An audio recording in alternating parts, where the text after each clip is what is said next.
ایک دن حضرت بہلول دانا بادشاہ کے پاس گئے جو اس وقت کچھ سوچ رہا تھا۔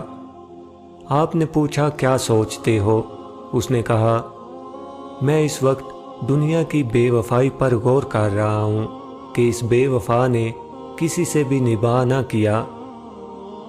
آپ نے کہا اگر دنیا وفادار ہوتی تو تم آج کیوں کر بادشاہ بن سکتے؟ بس اس قصے کو جانے دو اور کچھ اور سوچو۔ ایک دفعہ بارش کی کثرت سے اکثر قبروں میں ایسے شگاف پڑ گئے کہ مردوں کی ہڈیاں اور کھوپڑیاں نظر آنے لگیں۔ بہلول قبرستان میں چند کھوپڑیاں سامنے رکھ کر دیکھ رہے تھے کہ اتفاقاً بادشاہ کی سواری بھی آ نکلی۔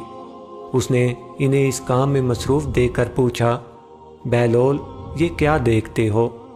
آپ نے فرمایا تمہارا اور میرا باپ مر چکا ہے، میں اب یہ دیکھ رہا ہوں کہ تمہارے باپ کی کھوپڑی کون سی ہے اور میرے باپ کی کون سی۔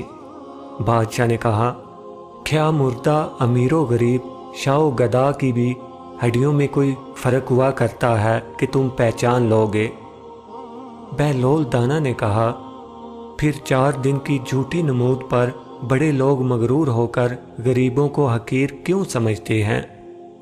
بادشاہ قائل ہو گیا اور اس دن کے بعد سادگی اختیار کر لی۔ ایک مرتبہ کسی نے کہا بہلول بادشاہ نے تمہیں پاگلوں کی مردم شماری کا حکم دیا ہے۔ آپ نے فرمایا اس کے لیے تو ایک دفتر درکار ہوگا، اور ہاں دانا گننے کا حکم ہو تو انگلیوں پر گنے جا سکتے ہیں۔